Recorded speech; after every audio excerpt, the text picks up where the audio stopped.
Boa tarde a todos, dando seguimento à nossa programação de encerramento do terceiro Encontro Nacional Civiscom, Gêneros Textuais Discursivos no Ambiente de Ensino.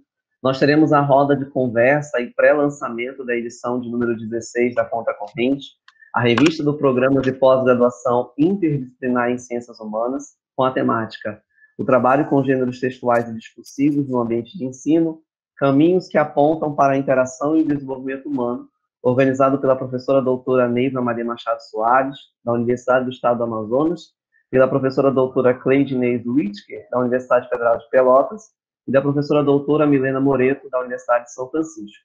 A roda reúne as organizadoras e os autores desta edição, e para iniciarmos os trabalhos, passo a palavra à professora doutora Milena Moreto para a condução dos diálogos. Boa tarde a todos, é com imenso prazer que nós estamos aqui para uma roda de conversa para apresentar a revista, um dossiê que organizamos para a revista Contracorrente, que está em fase já de finalização e terá como temática o trabalho com gêneros textuais discursivos no ambiente de ensino, caminhos que apontam para a interação e o desenvolvimento humano. Este dossiê apresenta no seu conjunto 15 artigos e uma entrevista que convergem com a proposta e buscam levar pesquisadores e profissionais da educação a refletirem sobre como o trabalho com gêneros textuais e discursivos pode possibilitar o desenvolvimento dos sujeitos, bem como inseri-los nas diversas práticas sociais das quais eles participam. As organizadoras partem, né, assim como eu, nós partimos do princípio de que, ao pensar o ensino de língua, né, da linguagem, tanto na escola básica quanto na universidade, também é preciso levar em conta os gêneros textuais e seus impactos no processo interativo cotidiano. Por considerar o gênero como um mega instrumento, como nós vimos aqui durante todas as palestras desse evento, que viabiliza a comunicação social, presencial e online, o vemos também como um objeto de ensino adequado para desenvolver as capacidades de linguagem do estudante nas aulas de português. Isso à medida que ele se apropria do uso de diferentes gêneros que podem se materializar na modalidade oral, escrita ou multimodal, como vemos aqui, né? Foi a partir, né, do ensino como processo de interação verbal que esse dossiê foi pensado e reúne estudos, reflexões, relatos de experiências e pesquisas voltadas ao trabalho com gênero de texto, desde o ensino básico até o ensino superior. Foi nesse contexto que nós vamos aqui hoje, né, apresentar trabalhos referentes ao ensino de língua, fundamentados na linguística aplicada, né, que servem de vertentes com a perspectiva social, de interação, baseadas no texto e no discurso, tais como o interacionismo sociodiscursivo, a linguística textual, a análise crítica do discurso, a análise dialógica do discurso e outras teorias afins que venham a dialogar conosco.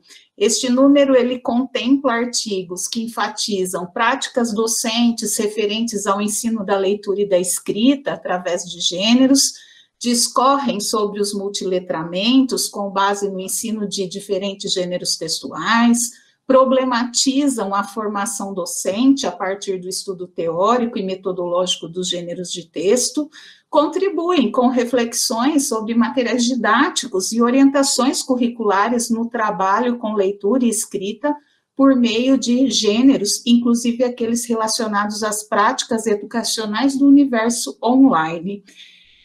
Nós temos, então, nesses 15 artigos, né, podemos intitulá-los aqui, acho que vou apresentar todos eles para vocês, nem todos os autores e coautores puderam estar presentes, mas nós gostaríamos de agradecer a cada um de vocês, né, por participarem conosco deste dossiê que ficou tão rico, né, e que traz tantas reflexões sobre o ensino do gênero.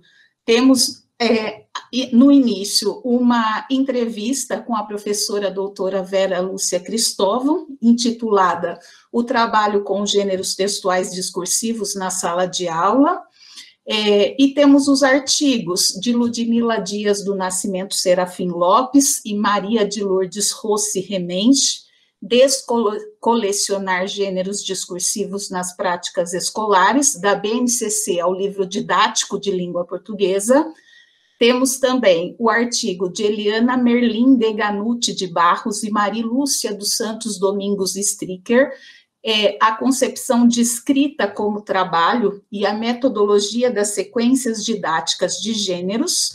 A seguir, nós temos um artigo de Annelisa Jacob, né, sequências didáticas do gênero debate eleitoral e o desenvolvimento de capacidades de linguagem, de Antonella Romina Sálvia Vidales e Ida Maria Marins, gênero notícia digital na escola, uma proposta didática. Temos também o artigo de Raquel Amaral Lima, o processo de compreensão dos textos humorísticos e irônicos na Prova Brasil. O trabalho de pesquisa de Lara Luísa de Oliveira Santos, a importância dos conhecimentos prévios na leitura do gênero meme. O trabalho das minhas colegas organizadoras, Cleide Inês Witke e Neiva Maria Machado Soares, o gênero digital na contemporaneidade, práticas contextualizadas. Temos também o artigo de Idelvídia Cavalcante de Oliveira Correia, titulado de Usos da Linguagem e Gêneros Textuais na Prática Docente, Inserção dos Multiletramentos e Multimodalidade com o apoio das tecnologias educacionais. A seguir, um artigo de Patrícia Azevedo Gonçalves, Produção Textual na Educação Básica em Tempos de Pandemia, Enunciados Escolares e a Interlocução entre Professor e Aluno. A seguir, temos a pesquisa de Camila Teixeira Saldanha e Maria José Laino, intitulada O Uso de Gêneros Textuais Discursivos no Contexto de Aprendizagem de Língua Estrangeira, a Produção Escrita em Foco. O próximo é de Shirley Marli Alves e Maria Betânia dos Santos Almeida, Experiências Pedagógicas com a Produção de Fanfics no Ensino Fundamental, uma revisão integrativa. O próximo artigo de Antônio Ismael Lopes de Souza, Lilian Castelo Branco de Lima, Mahala Stephanie Feitosa Aguiar, Na Lousa um Filme, uma revisão integrativa sobre experiências de letramento cinematográfico na educação brasileira. Em seguida, temos a pesquisa de Carolina Duarte Garcia e Gabriela da Silva Pires, intitulado Trabalhando com a Gramática na Aula de Língua Portuguesa por meio do gênero Crítica de Teatro. O próximo, Tayla Bastos Fonseca, que vem trazer uma contribuição sobre o gênero textual Lendas Amazônicas no âmbito escolar, caminhos para a formação da identidade cultural e ressignificação da cultura. E, por fim, o trabalho de Cristiano Sandim Pascoal e Luciana Sará, intitulado de Prolegômenos Dialógicos dos Gêneros Discursivos, o sentido para além dos limites formais. Então, vemos aqui, né, o quanto essa revista traz uma diversidade de propostas e reflexões, e esta roda tem como objetivo principal trazer um pouco do universo e daquilo que ela vem para dialogar conosco sobre o ensino do gênero e do trabalho com gêneros textuais discursivos. Eu venho, então, né, abrir a nossa conversa, o nosso diálogo e as nossas reflexões, convidando a autora Ludmila Dias do Nascimento Serafim para falar um pouquinho sobre o seu trabalho, né, e as suas reflexões. Muito obrigada a todos. Boa tarde a todos, obrigada pelo convite. Bem, o nosso trabalho, então, ele tem como título Descolecionar Gêneros Discursivos nas Práticas Escolares, né, da BNCC ao Livro Didático de Língua Portuguesa, e nós partimos, né, dessa ideia de que a BNCC, né, enquanto um documento parametrizador do processo de ensino-aprendizagem da educação brasileira, né, no componente curricular língua portuguesa, vai se basear na centralidade do texto e dos gêneros discursivos para esse trabalho com a língua portuguesa, né? Contudo, nós percebemos que os estudos na área de ensino de língua portuguesa vão apontar para uma manutenção de práticas pedagógicas cristalizadas, né? E, principalmente em relação aos gêneros, nós observamos que há um acionamento de coleções de gêneros que são escolarizados e que não mobilizam práticas sociais situadas, né, e que, consequentemente, não favorecem essa interação com a multiplicidade de linguagens e culturas, como prevê os multiletramentos e os novos letramentos, né. Então, nós utilizamos o autor Canclini, o conceito que ele utiliza de descolecionar, e ele vai dizer que colecionar já não é de nosso tempo, pois agora, mais do que nunca, o espaço social é heterogêneo, híbrido, entremesclado e intercruzado, o que abre caminhos para um processo de descolecionamento. Então, a partir disso, dessa ideia e dos estudos dos multiletramentos, né, o nosso trabalho buscou problematizar esse cenário e nós buscamos analisar se e como que ocorre esse descolecionamento dos gêneros discursivos no livro didático, entendendo que o livro didático é esse centro, né, irradiador que auxilia o desenvolvimento das atividades de leitura, produção oral e escrita e de análise linguística na sala de aula. Então, a questão que norteou a nossa investigação foi se a BNCC apregou um ensino situado nas práticas sociais e multimodais, como isso se desdobra no livro didático em relação à manutenção ou diversificação de gêneros discursivos. Então, para isso, nós selecionamos como objeto de análise o livro didático de língua portuguesa Tecendo Linguagens, direcionado ao 9º ano do IBEP, né, por ter sido o mais vendido da coleção de 2020, ou seja, foi o livro escolhido pela maioria das instituições públicas do Brasil como ferramenta para apoiar esse processo de ensino-aprendizagem. E, segundo os autores da coleção, a BNCC ela é a referência para a organização da proposta didática e pedagógica do livro. Então, a partir desse objeto, nós desenvolvemos uma análise de caráter qualitativo e interpretativa, a partir de 2 objetivos específicos. Então, primeiro, a gente buscou identificar os gêneros que estão presentes nesse livro, e, na sequência, nós buscamos observar qual é a abordagem desenvolvida a partir desses gêneros, justamente para verificar a manutenção ou descoleção dos gêneros ditos escolarizados na prática escolar, e assim estabelecer as relações entre o que está disposto na BNCC e o que realmente é efetivado na produção do livro.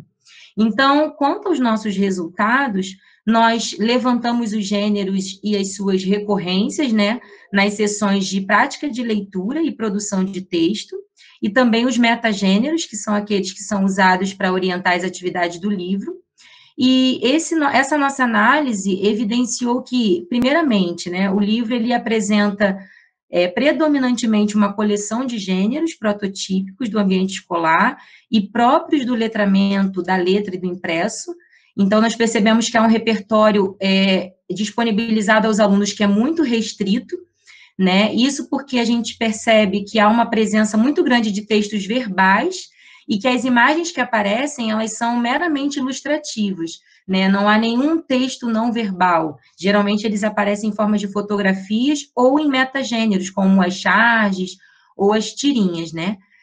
Além disso, a prática de leitura ela vem acompanhada de perguntas que são voltadas para a identificação de informações no texto escrito, o que inviabiliza a proposta de abordagem da BNCC, porque se limita a gêneros específicos, e, em grande parte, eles não dialogam com os usos sociais da língua e com esse novo contexto digital, principalmente, né?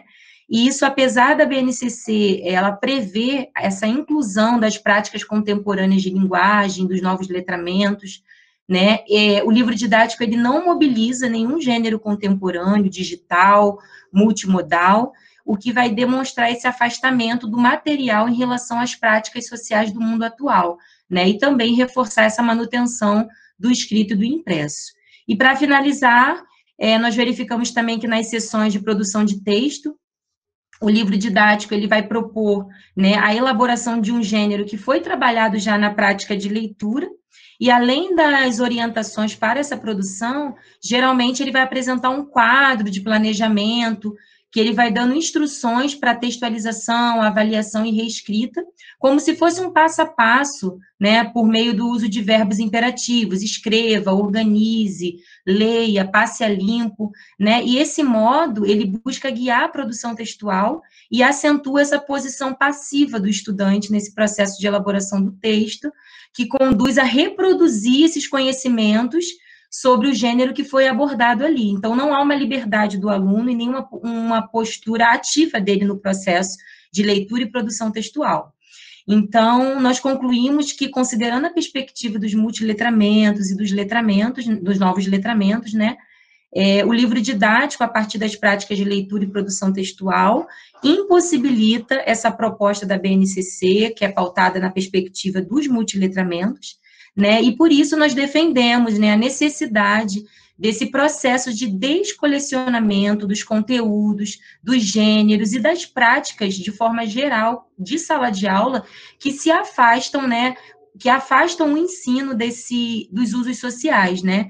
Eu acho que esse é um dos motivos que pode, né, um dos starts para que a gente realmente modifique esse cenário escolar e o ensino de língua, e torne o ensino de língua realmente contextualizado, né, integrado a essa nova realidade que nós estamos vivendo, com um ambiente totalmente digital e contemporâneo, né, e nós finalizamos o nosso trabalho indicando que, talvez, né, uma possibilidade seria a adoção dessas perspectivas, né, com os prefixos de trans, interdisciplinaridade, multidisciplinaridade, né, que vão constituir um bom começo por disporem dessas estratégias descolecionadoras que podem induzir vínculos mais fluidos entre os textos, entre os estudantes e entre o saber de forma geral.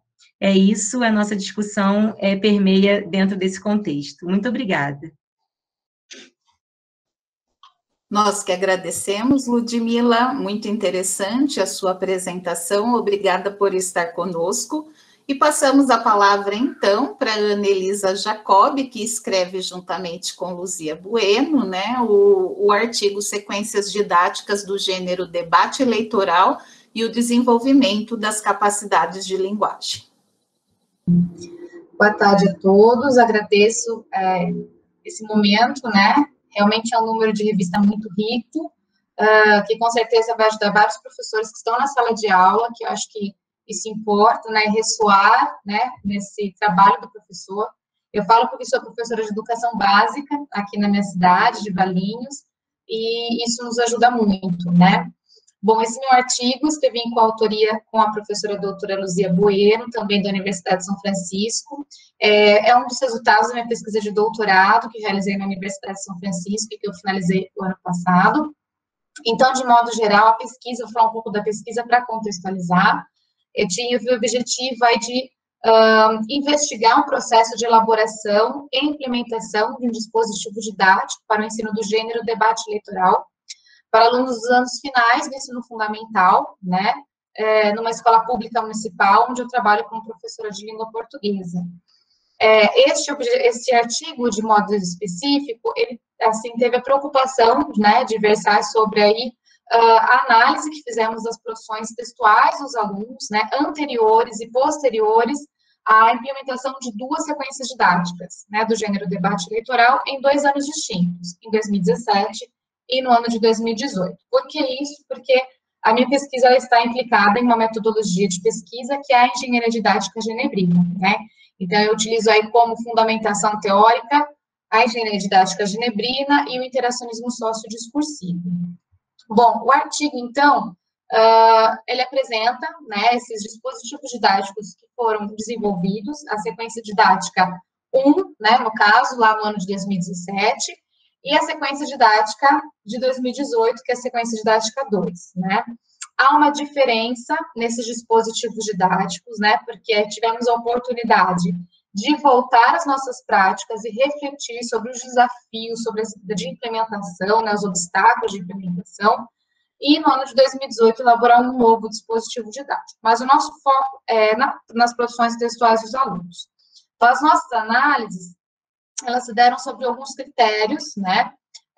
Os critérios foram as características relativamente estáveis do gênero debate eleitoral, né? Que nós também produzimos um modelo didático desse gênero. E mediante esses critérios, né, pudemos verificar, assim, certo desenvolvimento nas capacidades de linguagem dos alunos, né, depois de implementadas as sequências didáticas, né.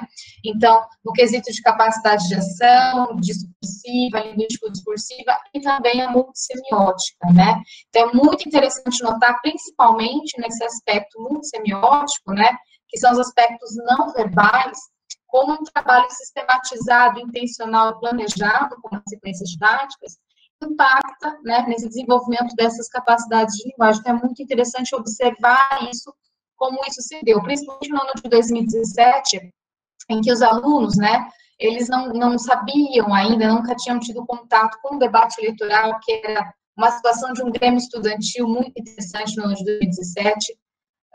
Então, no ano de 2018, esses aspectos não verbais já são mais apropriados, os alunos já são mais conhecidos, né? Então, é muito interessante pensar em que dispositivos didáticos pensados, elaborados, planejados, né, eles vão refletir muito nas aprendizagens dos alunos. Então, podemos aí concluir que, sim, colaborou para o desenvolvimento dos alunos. Mas eu acho que, além disso, né, que tantas pesquisas já demonstram isso, esse desenvolvimento das capacidades depois da invenção de um dispositivo didático, o importante foi que pudemos observar, voltar e refletir sobre o nosso próprio trabalho, né? O que deu certo, o que não deu, o que pode permanecer, o que não pode permanecer, né? Pensar nesses limites de implementação. Então, de modo geral, é isso que eu tenho a dizer para vocês. Falar rapidinho, porque tem acho que os outros demais colegas aqui também. E eu agradeço novamente a oportunidade. E estou falando em nome da professora Luzia Bueno também, que não pôde estar presente. Obrigada, Ana, Luzia, minhas colegas aí de universidade, né, pela riqueza das considerações, tenho certeza que vai contribuir bastante aí, né, para as questões de ensino, Ana. A seguir, então, a gente passa a palavra para Cleide Inês Witke e Neiva Maria Machado Soares, minhas colegas organizadoras, que tem um artigo intitulado Gênero Digital na Contemporaneidade, Práticas Contextualizadas. Boa tarde, meu nome é Witke, bem deutsch, né? O pessoal não consegue dizer o meu sobrenome. Bom, eu e a professora Neiva optamos por trabalhar com o gênero digital, já nesse momento, né, que nós estamos vivendo, levando em conta a contemporaneidade, né, com práticas contextualizadas. Então, nós começamos falando sobre a linguagem, de modo geral, enquanto prática social, entramos na questão da língua, sob uma perspectiva do ISD e da didática das línguas. Mas daí nós fizemos um desafio, né, que é fazer uma interface, né, de teorias, entrando com o multiletramento e a teoria da multimodalidade, para analisar o gênero meme. Até nem sei se ele já está reconhecido como um gênero, né? Acho que agora, nesse momento, já podemos dizer que ele é, né, um gênero. Bom, nós fizemos também, o nosso desafio foi no sentido porque nós construímos uma sequência didática, né, um procedimento para trabalhar, eu não sei se foi eu não lembro mais, Neiva, foi para o 9º ano, ou foi o 1º ano que a gente pensou onde seria trabalhado esse procedimento. Só que nós não pudemos aplicar, como nós escrevemos o texto em momento que já estávamos em pandemia, né, em momento de isolamento, acabamos não aplicando. Então, nós fizemos essa interface, né, entre essas duas teorias, analisando o meme. Então, tem a Mona Lisa com um exemplo que nós colocamos para entender o próprio meme, a Mona Lisa com máscara, né? E tem o exemplo foi também da Xuxa, né, relacionado com a realização do vestibular, né, que deu branco, coisas assim, desse gênero. Nós não temos, então, um resultado, não foi aplicado, né, foi feita uma proposta, né, didática, a partir de uma sequência, ajustada com uma outra teoria, né, então nós fizemos esse desafio, né, e pretendemos um dia, né, aplicar essa teoria. Neiva, pode continuar. Sim, então, continuando aqui, primeiramente, eu em nome da organização, né, Milena e Cleide, agradecemos a recepção que a revista teve. Eu sou a editora-chefe da revista Contra a Corrente, o Rafael Seixas de Amoedo, que está aqui, também é responsável técnico pela revista, né, e ele que entrou em contato com vocês, ele que tem entrado em contato. Então, antes de retomar o artigo, eu gostaria de agradecer a participação de vocês, e o que abrilhanta a nossa revista, né, Cleide e Milena, nós temos participantes, né, produtores de artigos na contracorrente desta edição, do Paraná, Santa Catarina, Rio Grande do Sul, Amazonas, São Paulo, Maranhão, Minas Gerais e Piauí. Ou seja, a revista fez um tour por todo o país. Inclusive, recebemos vários artigos, mas foram selecionados esses. Então, agradecemos a bela recepção que a revista teve e também a acolhida de todos vocês que estão aqui conosco neste momento. Como a Cleide mencionou, o título do artigo é o Gênero Digital na Contemporaneidade e Práticas Contextualizadas. E ele toma como base, né, as questões de gênero voltado para a Escola de Genebra, e por isso mesmo nós aplicamos uma sequência didática, nós propomos uma sequência didática, como a Cleide falou, tá? Então, essa sequência didática, ela parte de um princípio de que foi algo, assim, desafiador, né, Cleide? Nós fomos, assim, meio ousadas em fazer um diálogo dessa teoria, da sequência didática, como o professor Dos falou ontem, trabalhou bastante a questão da sequência didática, né? E nós fizemos uma incursão da multimodalidade. Ontem também o professor falou dos gêneros orais, dos gêneros multissemióticos, e por meio do meme, né, do gênero meme, eu com o Rafael e com outro aluno do nosso grupo de pesquisa, nós temos alguns artigos sobre memes. Então, nós consideramos os memes gêneros muito produtivos. Por que muito produtivos? Porque as pessoas utilizam muito memes hoje. A todo momento existem até plataformas, que eu inclusive cito no trabalho, que são empregadas para a criação de memes, e os alunos usam essa ferramenta melhor do que nós, que não somos dessa geração tão tecnológica assim, certo? Então, esse diálogo resultou em uma sequência didática, né, que é importante. Nós pensamos que ela poderia vir a ser um instrumento de aplicação no contexto de ensino. Antes de pensarmos em aplicá-la, nós pensamos que ela é possível ser aplicada, né? Esse gênero, mas também poderia ser um outro do contexto digital, certo?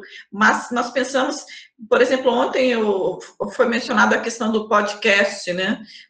É possível você usar os gêneros digitais como uma ferramenta para criação de uma sequência didática, né, que segue todo aquele start da sequência didática, todos aqueles momentos, né, da sequência didática, e resultar, né, porque ela tem o trabalho final, resultar em uma prática que é funcional, né? Eu trabalho dentro de uma perspectiva, aí nós fizemos um trabalho transdisciplinar, como até a Ludmila falou, né, que é importante esse trabalho transdisciplinar, e nós trouxemos um meme também, o que é mencionado no nosso artigo, que que dialoga com a Base Nacional Comum Curricular Nacional, que propõe justamente essa questão da tecnologia e a incursão da tecnologia no contexto educacional.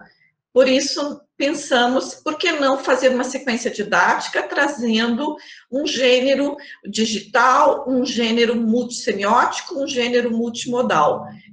A Cleide trabalha mais nessa perspectiva do gênero em si, né? E eu trabalho numa perspectiva multimodal, multissemiótica, como vocês vão ver até no lançamento do livro. Trabalho bastante com multimodalidade. E aí nós pensamos, por que não unirmos as forças? Certo? E esperamos que o artigo ele venha a ser acessado por pessoas que se interessem por essa aplicabilidade do gênero, por uma aplicabilidade via uma sequência didática, mas, acima de tudo, como trazer gêneros como, por exemplo, a fanfic, né? Uma aluna minha até apresentou um trabalho num simpósio sobre a fanfic, esses gêneros do ambiente digital para o contexto de sala de aula, porque os nossos alunos estão usando cada vez mais esses gêneros, e eles precisam também entender que ali existe uma prática social, e que é essa prática social que fala a respeito de nós, fala a respeito da nossa sociedade, da nossa cultura, do que nós pensamos e do que nós gostamos ou não gostamos. Então, esse gênero, ele também é contextual, ele também é funcional. Eu acredito que seja isso. Então, o nosso intuito, ao final do artigo, é justamente isso, que ele venha a ser, né, que ele venha a ser pensado como um objeto de estudo, certo? Que ele é produtivo, que é possível ser empregado e que, por que não pensar nos gêneros digitais como gêneros de fato? Apesar de todo o hibridismo, apesar de toda essa fluidez dos gêneros digitais, mas eu acredito que eles são produtivos, sim.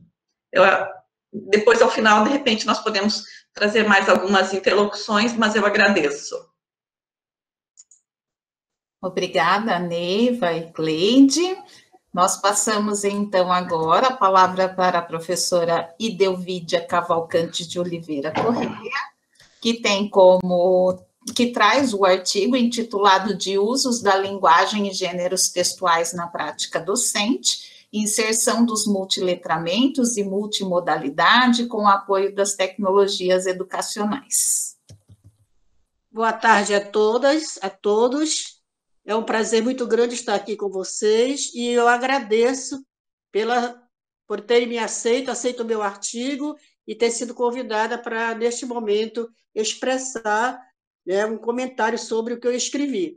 Inicialmente, eu queria dizer para vocês que o meu texto, o meu artigo, talvez difere de todos, porque o meu propósito foi justamente que este artigo chegue à leitura daqueles professores que estão ainda muito voltados para o ensino normativo, metalinguístico, e que nem sequer têm noção de todos esses pressupostos que hoje são trabalhados nas salas de aulas. Considerando que o contingente maior dos professores, principalmente do meu estado do Amazonas, tem mais de 5 anos de formado, uma época em que nem se falava muito desses assuntos, nesses pressupostos, foi com essa intenção que eu escrevi o artigo completamente diferente do foco que vocês expressaram.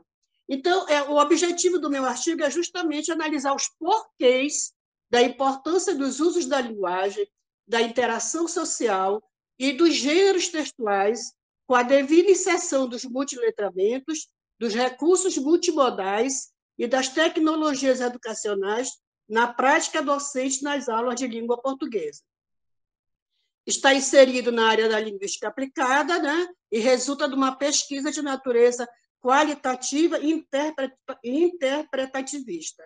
Tem como referencial teórico justamente os princípios de Bakhtin, porque foi com ele, nos parâmetros curriculares, que se passou a ter uma visão diferenciada do ensino, no estudo dos autores, que hoje têm contribuído, né, para o entendimento da inclusão desses pressupostos, como Coscarelli Ribeiro, Cash Cane, Roge Barbosa, Street, Marcucci, Vieira e Rocha, Calente Cicope, dentre outros. A análise do discurso e as ideias de Bakhtin, como nós sabemos,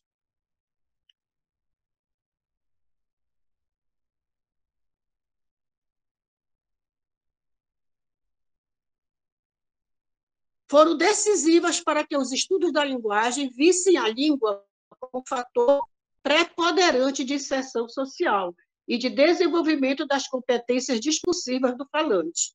Em Problemas da Poética de Dostoiévski, Bakhtin nos diz que a linguagem só vive na comunicação dialógica daqueles que a usam. É precisamente essa comunicação dialógica que constitui o verdadeiro campo da vida da linguagem. Hoje, com as teorias da análise crítica do discurso, da semiótica social, dos multiletramentos, das modalidades e dos letramentos digitais, essas teorias procuram mostrar que o processo de ensino de língua portuguesa para o desenvolvimento da competência discursiva deve considerar os mais diferentes usos da linguagem que predominam na pós-modernidade, incluindo muito frequentemente os usos da linguagem não verbal. Segundo Vieira, a valorização excessiva da linguagem escrita e oral tende a ser substituída em favor do discurso iconográfico informatizado, trazendo inúmeras modificações nas práticas da linguagem que passam a exigir diferentes usos. Justamente para dar conta dessa realidade, a BNCC tem como foco na disciplina língua portuguesa formar cidadãos para os diversos usos da linguagem e para a participação na sociedade de forma crítica e criativa, com a centralização do ensino voltado para o texto e para os gêneros textuais. A BNCC propõe 4 práticas de linguagem: leitura, produção de textos, oralidade, análise linguística semiótica, com a intenção de ressaltar 2 aspectos: a presença de textos multimodais e as questões do multiculturalismo.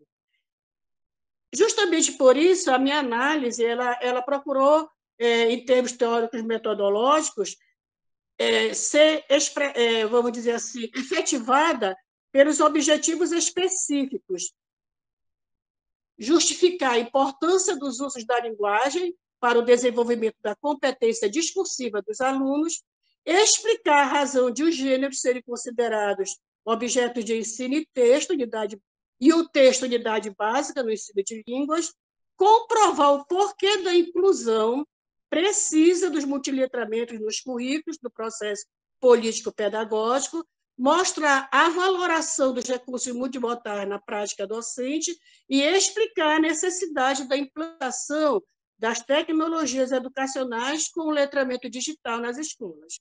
Após a explanação, a especificação desses itens, nós passamos para a prática docente e os novos pressupostos da língua portuguesa no século XXI. Quanto aos usos da linguagem e aos gêneros textuais no desenvolvimento da competência discursiva dos alunos, importa que o corpo docente tenha uma concepção de língua com foco na interação social e no aspecto discursivo. Por que isso? Porque hoje o ensino ainda está muito dissociado dessa interação social e do aspecto discursivo.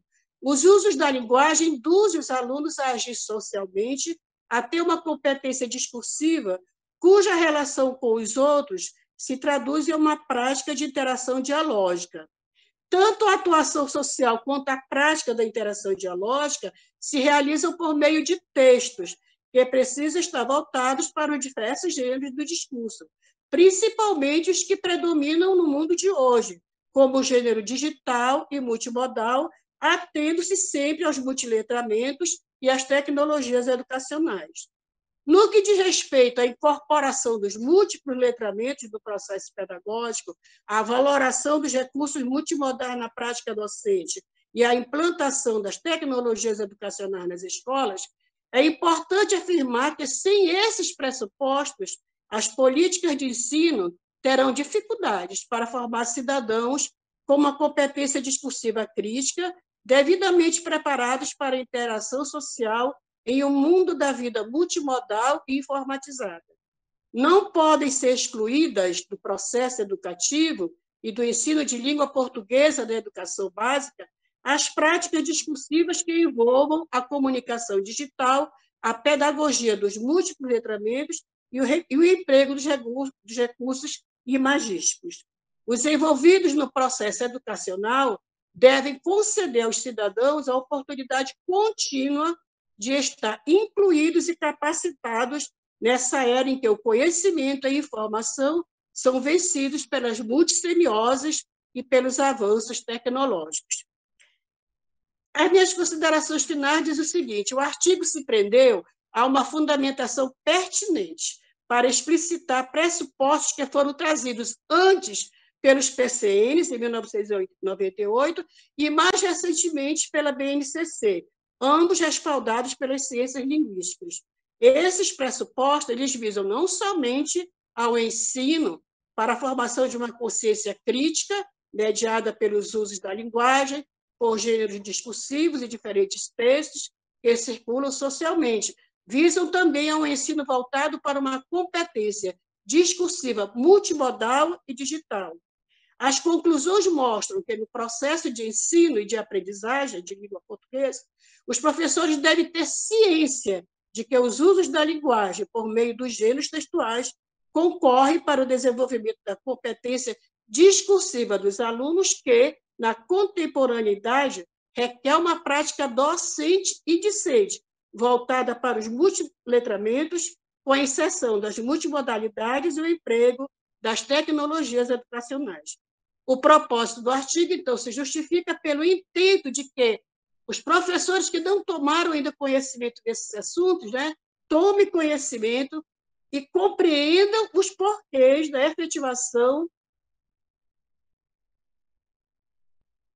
É que eu me perdi um pouquinho aqui.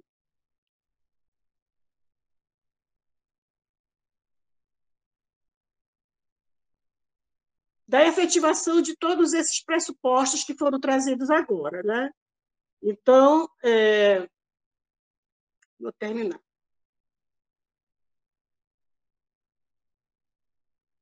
Os professores devem ter ciência de que os usos da linguagem por meio dos gêneros textuais concorrem para o desenvolvimento da competência discursiva dos alunos, e isso requer, então, uma prática docente voltada para todos esses pressupostos. O propósito do artigo, então, atingiu seu objetivo, que foi esse, e eu termino dizendo o seguinte: é necessário que se faça ressaltar nas atividades da escola que a modalidade, que a multimodalidade deve estar voltada, deve estar em compatibilidade com os letramentos sociais, com a faixa etária, o nível de escolaridade, com respeito aos valores éticos e morais e com a diversidade linguística de gênero, de raça, de credo e de classe social. Vocês desculpem eu estou emocionada falando, eu tenho 74 anos, e hoje, observando tudo isso que vocês falam, passei 58 anos em sala de aula e vejo que as mudanças são muito e requerem um conhecimento de quem está realmente na sala de aula da educação básica, porque trabalhos de conclusão de curso, de graduação, de pós-graduação, mestrado, doutorado, os trabalhos são muito bonitos, reconhecidos do seu valor, mas o que precisa mesmo é que essa visão linguística esteja lá no professor atuando no magistério. E justamente isso causa preocupação, porque o descaso com as necessidades que as escolas precisam ter nesse mundo midiático. Então, urge que políticas públicas acompanhem esses avanços da contemporaneidade discursiva, da comunicação multissemiótica e do multimodal. Os cursos de letras, em sua formação inicial continuada, precisam rever os seus currículos, procurando acompanhar as transformações sociais em um mundo onde a comunicação não se realiza somente pela língua falada e escrita, tampouco pela importância de um único tipo de letramento. Há necessidade de que as escolas tomem conhecimento da valoração desses avanços para uma formação e interação do homem com ele mesmo, com o outro e com o mundo da vida midiática contemporânea.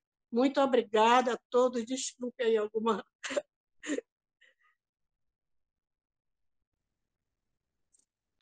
Eu não estou ouvindo nada. Eu acredito que a Milena esteja com um problema no áudio. E Eu acho que é isso que está acontecendo. Voltou, Milena. Você está nos ouvindo? Você está com o áudio desligado. Vamos dar sequência, então. Eu acho que ela está com um probleminha no áudio. Conseguiu? Vocês me ouvem? Agora sim? Sim, professora. Ok. Sim, Então, professora. passamos agora a palavra à professora Carolina Duarte Garcia e Gabriela da Silva Pires, que tem como proposta aqui no nosso dossiê a discussão com um artigo intitulado Trabalhando com a Gramática na Aula de Língua Portuguesa por meio do gênero Crítica de Teatro. Podem fechar o áudio, por favor. Obrigada. Bom, boa noite. Queria primeiro começar agradecendo em meu nome, em nome da professora Gabriela Pires, a oportunidade de falar com vocês, a oportunidade da publicação na revista. Bom, esse artigo eu escrevi em coautoria com a professora Gabriela Pires, da Universidade Federal de Viçosa. Ele é intitulado Trabalhando com a Gramática na Aula de Língua Portuguesa por meio do gênero Crítica de Teatro. Nosso trabalho partiu de uma experiência de estágio em língua portuguesa num colégio de aplicação federal da Zona da Mata, Minas Gerais, do ano de 2019, onde os alunos produziram uma peça teatral e eu, enquanto professora de língua portuguesa, os estimulei a produzir uma crítica avaliando o trabalho dos colegas. Essa proposta foi adaptada e aperfeiçoada com a orientação da professora Gabriela Pires, no contexto da Universidade Federal de Viçosa, originando esse artigo. Nós partimos das seguintes questões. Onde entra a gramática no ensino de língua materna? E ela pode estar associada aos trabalhos com gêneros textuais na escola? O meu som tá... Todo mundo está conseguindo me ouvir? Está com chiado. Tá baixo? Está com chiado. Tá, eu vou tentar mudar só um minuto. E aí eu continuo. Estou ouvindo com interferência. Tá, jóia, eu vou tentar mudar. Vocês podem me confirmar se tá melhor agora? Sim? Melhorou. Tá, eu vou continuar de onde eu parei, peço desculpas por isso. O objetivo deste estudo é construir uma proposta de material didático e refletir sobre sua aplicabilidade a partir de um trabalho de conscientização da linguística crítica, com foco na gramática, em especial quanto ao uso coesivo, avaliativo e argumentativo de substantivos e adjetivos no gênero crítica de teatro. Partimos das contribuições teóricas de Bakhtin e Marcuse sobre os gêneros textuais, Antunes e Travaglia sobre o ensino da gramática contextualizada e nos apoiamos no procedimento de sequência didática desenvolvido por 12 colaboradores para o planejamento e elaboração de 4 aulas voltadas para turmas do primeiro ano do ensino médio, seguindo as exigências do PCN de língua portuguesa. Bom, nós escolhemos trabalhar com o gênero crítica de teatro, no primeiro momento, como um incentivo às práticas culturais e artísticas no contexto da escola, inclusive porque o texto do PCN, voltado para o ensino médio, considera o teatro nas práticas pedagógicas, a fim de realizar produções artísticas individuais ou coletivas nas linguagens da arte. O nosso objetivo era que os alunos assistiriam a uma peça teatral, inclusive no nosso artigo, a gente deixou sugestões de links de peças teatrais brasileiras que os alunos poderiam assistir online, e após isso eles produziriam o gênero crítica de teatro com o objetivo de avaliar o trabalho da peça teatral que eles assistiram. Então, seria uma produção que tem uma motivação. E aí, a partir da primeira produção dos alunos, nós montamos, articulamos o restante da sequência didática, como propõe o método de Dawes. Bom, e aí nessa sequência didática, nós escolhemos trabalhar com substantivos e os adjetivos, para mostrar que nos textos, né, nos textos que seriam produzidos pelos alunos nas críticas teatrais, eles não são meras categorias, meras estruturas gramaticais, mas também são elementos avaliativos que trazem visões de mundo sobre os outros e sobre nós mesmos. Então, a gente escolheu elementos da gramática para trabalhar de uma forma mais aplicada nos textos que foram produzidos pelos próprios alunos. E aí, por fim, ressaltamos a importância desse trabalho que articula toda a área das linguagens, né? A literatura, a partir das peças teatrais, a redação com o gênero textual crítica de teatro e o português, a partir da gramática aplicada aos estudos cursivos, aos usos discursivos que fazemos dos substantivos e dos adjetivos quando os utilizamos em nossos textos. E aí, isso, agradeço a oportunidade, a minha orientadora também, professora Gabriela Pires, que está aqui comigo hoje. Muito obrigada. E eu também, boa noite a todas e todos, e eu também gostaria só de complementar o que a Carolina disse, que esse evento, ele traz mesmo essa pluralidade, né? O lançamento da revista está mostrando bem isso, não só geográfica, né? Como a gente pode ver, né? Vários estados participando, mas também nos diversos momentos de trajetória acadêmica, né? E acho que isso enriquece muito. Tem sido, né, ainda, esse processo de orientação da Carolina tem sido muito prazeroso, muito satisfatório mesmo. E é muito importante ver como a Carolina atualmente é estudante da pós-graduação, mas esse trabalho reflete a sua experiência no seu momento de formação ainda, né, docente.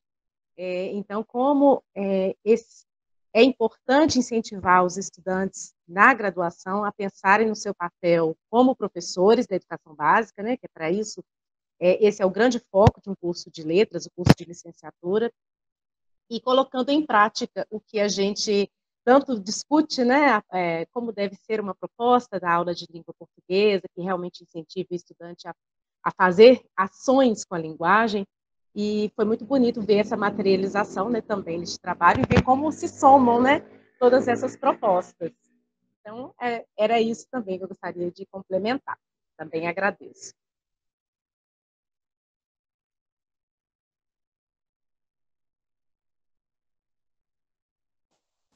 Queria agradecer às professoras Carolina e Gabriela, né, pela apresentação, e passar a palavra agora para a Tayla Bastos Fonseca, que traz o artigo em nosso dossiê, o gênero textual Lendas Amazônicas no âmbito escolar, caminhos para a formação da identidade cultural e ressignificação da cultura.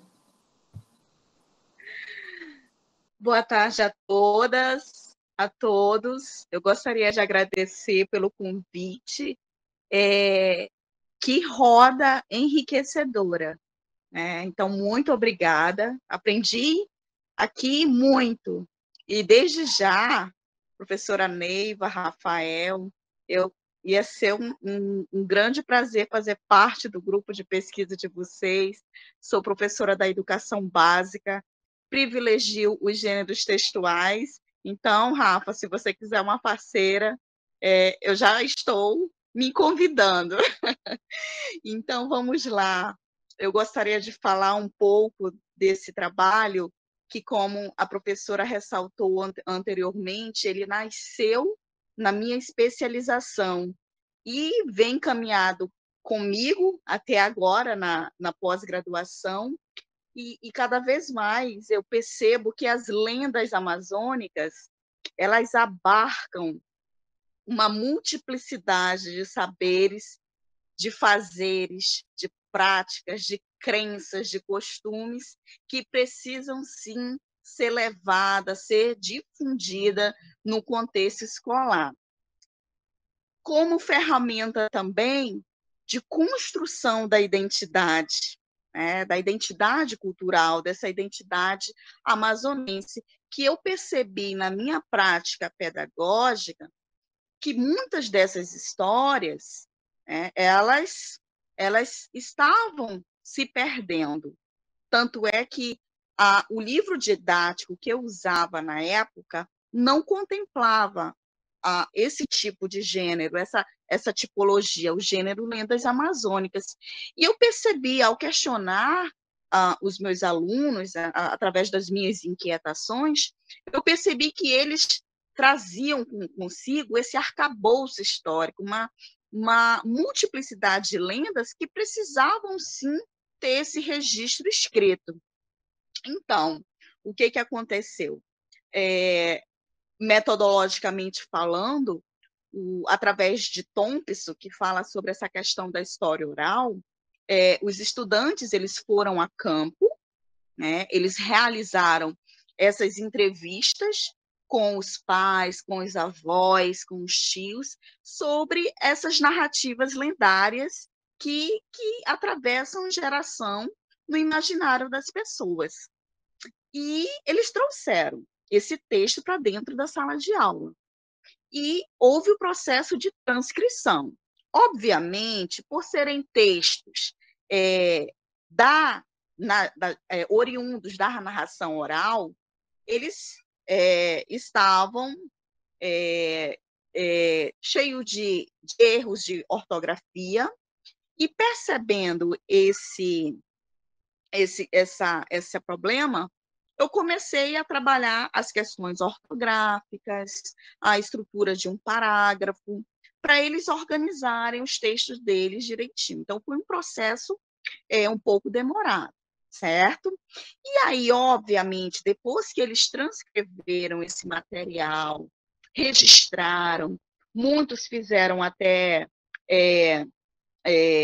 desenharam, esse material ele foi transformado em livro. Livro intitulado Lendas Amazônicas, legitimando a identidade cultural dos estudantes da Escola Estadual São José. Foi um projeto audacioso, porque na época eu estava como supervisora, então, assim, nós arcamos com tudo, então, assim, foi um investimento muito alto.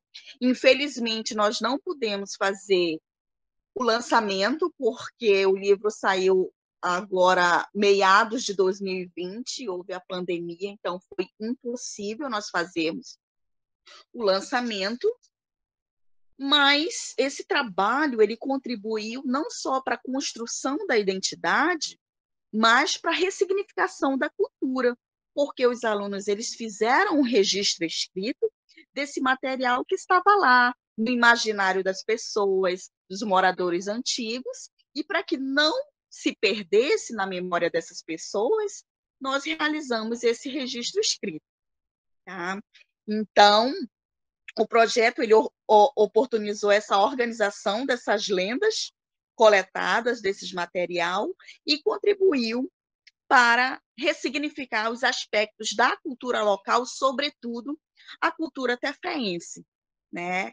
Então, assim, eu queria agradecer muito pelo convite. Rafa, muito obrigada. Professora Neiva, obrigada mesmo. E é um prazer estar aqui do lado de pessoas tão maravilhosas, tão sensacionais como vocês.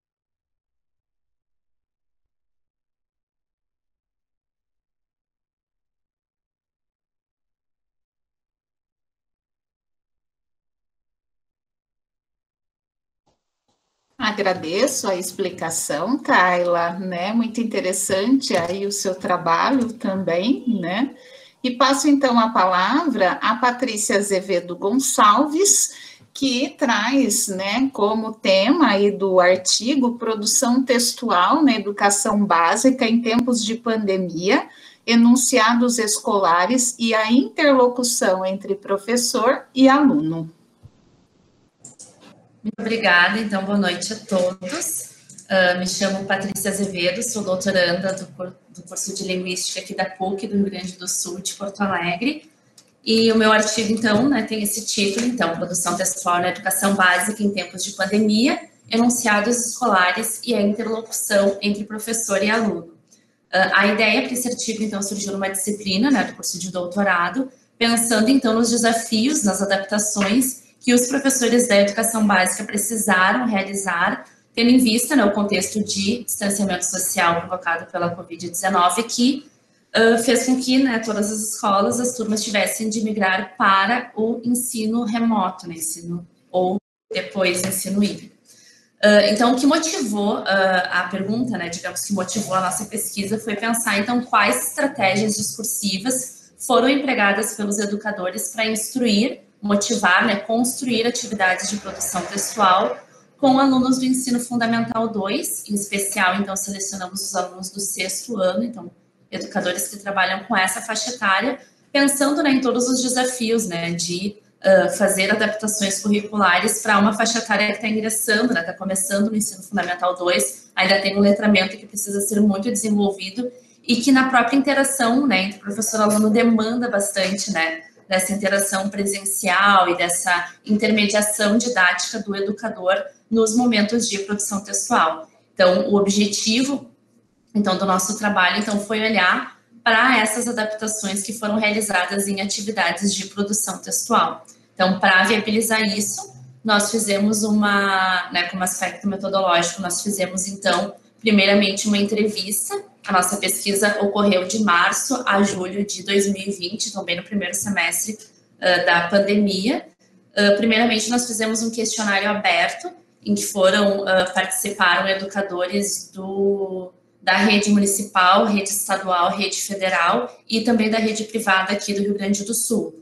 Desse primeiro contato, então, foram selecionados, né, por diferentes critérios, 6 educadores, mas destes, como um educador trabalhava apenas com tarefas do próprio livro didático, ele não construiu, nesse período, atividades específicas, né, autorais, então ele acabou sendo, né, não participando da pesquisa, e resultaram, então, 5 educadores que participaram. Então, depois desse momento de questionário de pesquisa, no qual nós buscamos, né, compreender quais eram os desafios e quais as adaptações esses educadores estavam fazendo nas suas atividades, nós fizemos, então, uma atividade, então, de análise dessas produções textuais. Então, teoricamente, pensando nela, nós partimos, então, da concepção de gêneros discursivos dentro de uma perspectiva bakhtiniana. Também discutimos a questão dos gêneros instrucionais, e aí fizemos também um cotejo com a teoria genebrina, né, pensando nesses gêneros que inscrevem, né, no texto a figura ali do enunciador e de um enunciatário que vai dar comandos, então, para que determinadas atividades sejam realizadas. E, especificamente, a gente buscou discutir os enunciados escolares a partir da noção de gêneros catalisadores presentes na obra da Inês Signorini, de 2006, que vai, então, categorizar esses gêneros facilitadores, né, então, que desencadeiam, que potencializam determinadas atividades discursivas dentro da sala de aula. Então, eles não são os gêneros focais, mas são os gêneros que vão ser os vetores, então, de comunicação entre educandos e educadores, pensando em um objetivo de aprendizagem em sala de aula. Então, a gente olhou, então, para esses enunciados, pensando na potencialidade deles, então, como gêneros catalisadores.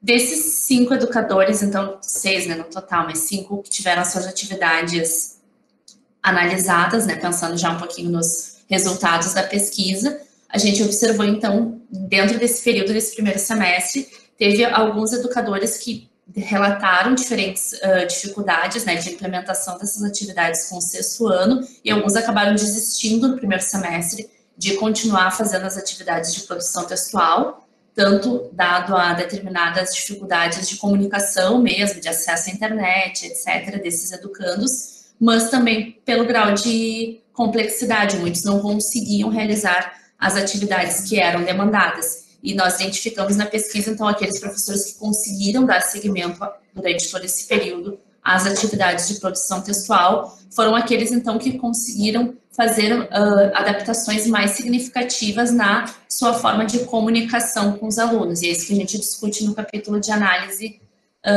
do artigo, então, quais foram essas estratégias de aproximação e muitas vezes de simplificação e também de contextualização das atividades. Então, tem um caso de um educador também que começou fazendo, e a gente faz essa análise comparativa, então, né, das propostas de março, abril, no início, quando começou a pandemia, e como eles estavam se comunicando com os alunos, que tipo de gêneros textuais eles estavam demandando desses educandos, e depois como eles começaram a fazer e foram adaptando, e a partir dessas adaptações conseguiram o maior engajamento desses educandos. Então, basicamente é isso. Obrigada a todos.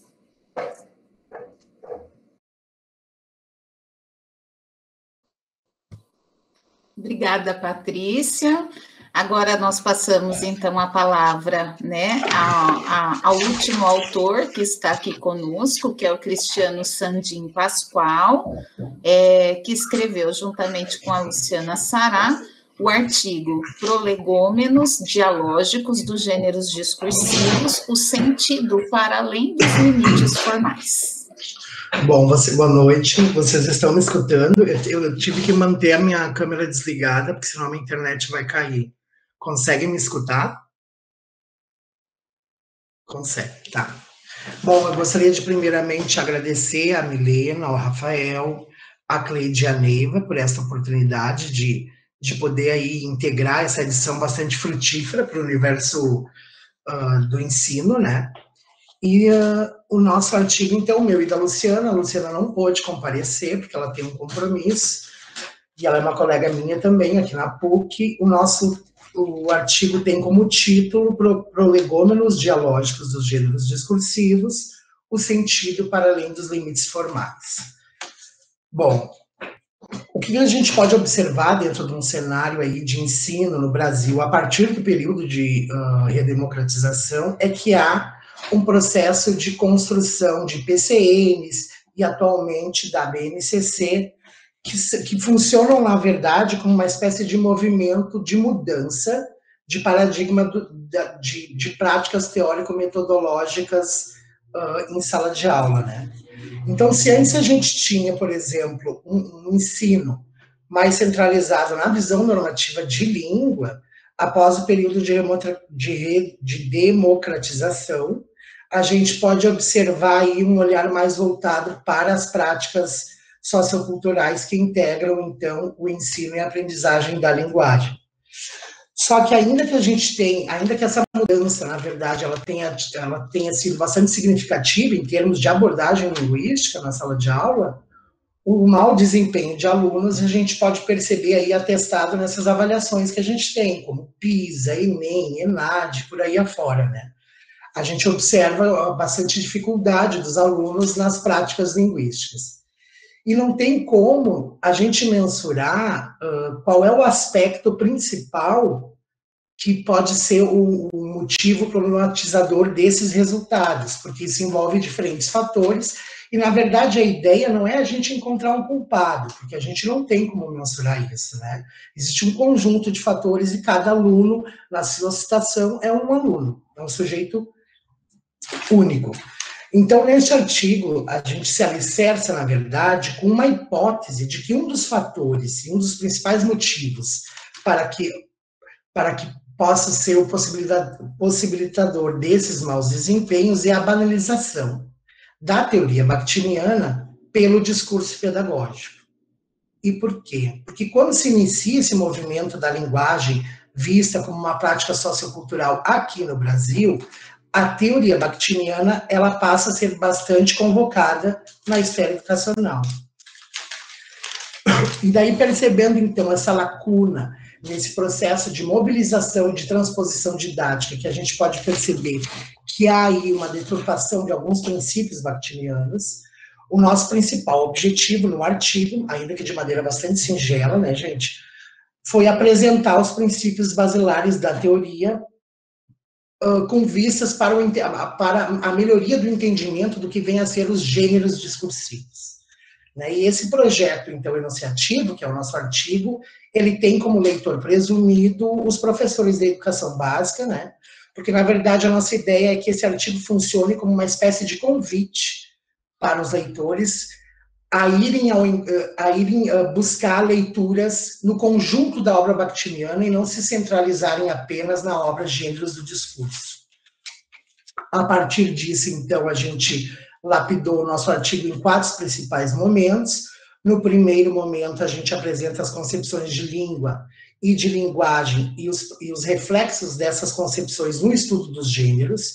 e é importante dizer que a gente, embora se opõe a algumas concepções, a gente deixou bem claro no corpo do artigo que a gente respeita todas elas, porque isso é importante, esse posicionamento epistemológico, quando a gente vai tratar de transpor ideias linguísticas para o ensino, porque o ensino é muito mais complexo do que, por exemplo, um trabalho acadêmico, né? Então, a gente tem que contemplar todas as teorias e respeitá-las, e, inclusive, aqui a gente gosta de reiterar a ideia de que há uma deturpação da leitura da obra Marxismo e Filosofia da Linguagem, que alguns leitores dizem que a teoria bakhtiniana ela rechaça as ideias formais de língua, e não é bem assim, porque, na verdade, o Bakhtin, Problemas da Poética de Dostoiévski, ele nos diz que, para que a gente compreenda as relações dialógicas, é importante a gente considerar as relações lógicas.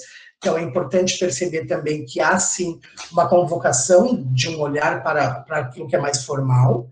Num segundo momento, a gente traz como os princípios que permeiam a teoria bakhtiniana o dialogismo e a ideologia, e como que o conceito de ideologia é mobilizado pela teoria, que daí ele vai ser visto como um signo ideológico, que é um pouco diferente. No terceiro momento, a gente teoriza sobre os gêneros e exemplifica com 3 possibilidades de análise. A gente traz o gênero receita médica, um cartaz de desaparecimento e o gênero meme também a gente traz, fazendo aí uma interlocução entre o cartaz de desaparecimento e o meme.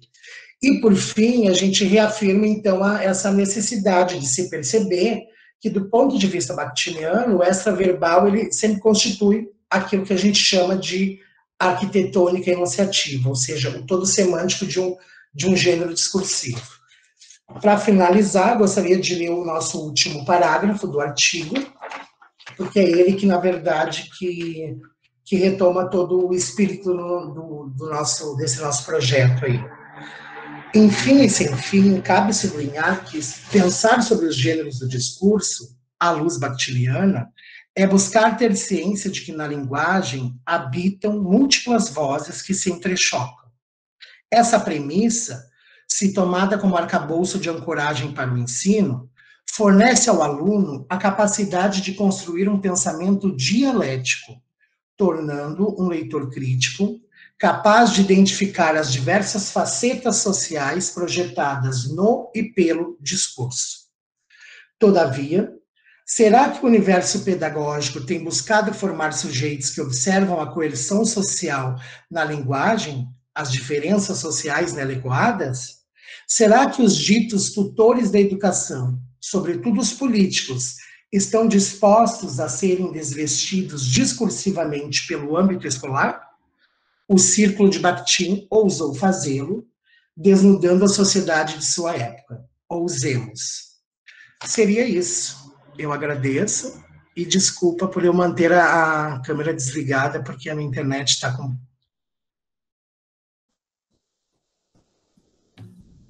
Obrigada, Cristiano. Então, agora damos por encerrada a nossa roda de conversa. Acho muito importante, são diferentes vozes, como a Neiva explicitou, né, de todo o Brasil, discutindo, repensando, refletindo sobre o trabalho, né, de forma mais diversa e com aportes teóricos bastante diferentes sobre o trabalho com gêneros, né, e a importância do trabalho com gêneros. Eu gostaria de dizer que acho que é um diálogo bastante profícuo, né, é uma honra para nós tê-los ouvido cada um de vocês aqui na tarde de hoje, né, e a gente mostra o quanto, na verdade, a revista, esse dossiê, né, traz aí diferentes abordagens sobre o ensino, nas diferentes áreas do saber, e como, na verdade, esses textos, assim como a entrevista da professora Vera, oportunizam diálogos convergentes, profícuos, que podem servir como fontes aí de estudo, devido às várias temáticas aqui hoje discutidas atentarem para campos relevantes no contexto de ensino, da pesquisa, sobre os gêneros textuais, discursivos, no contexto tanto contemporâneo, né, e nas suas adjacências epistemológicas. Eu gostaria de agradecer a cada um dos autores, gostaria de agradecer também a oportunidade, né, de estar na organização desse dossiê, junto às minhas colegas Cleide e Neiva, informar que a nossa revista ainda está no prelo, mas em breve será publicada, e convidar a todos, né, os ouvintes, para acessar a nossa revista e também participar desse diálogo, né, dessas reflexões, né, na busca aí de respostas, né, de discussões, porque ele continua. E gostaria também de convidá-los, né, para a nossa última atividade desse evento, que é o lançamento, vamos dizer, dos livros, que vai acontecer daqui a pouquinho. Para dar o encerramento final desta atividade, eu vou passar a palavra para o Rafael, que tanto também nos ajudou aí na realização, né, e na busca de conseguir construir esse trabalho tão importante, né, e organizar esses textos e que tanto enriquecem, acho, o tema de gêneros textuais. Então, obrigada, Rafael, a palavra é com você. Bom, colegas, boa tarde para os que estão em Manaus, boa noite para os que estão no restante do país. Eu, na oportunidade como gerente da revista, desde o final de 2018, mais ou menos, eu quero agradecer pela oportunidade e pela confiança que vocês depositaram no nosso trabalho. Tivemos um número de trabalhos muito bom e mesmo diante de uma pandemia, mas nós tivemos um trabalho, tivemos um número de inscritos, de submissões bem ampla, e até mesmo o dossiê contempla um número de artigos bem além do que geralmente são publicados, geralmente são só 8, 9, mas são artigos muito bons e que demonstram aquilo que o programa que ancora a revista busca, que é a interdisciplinariedade. Então, os artigos estão muito bons. Eu agradeço imensamente a todos os colegas pesquisadores do país e acho que é importante a gente ouvi-los. Isso é muito interessante.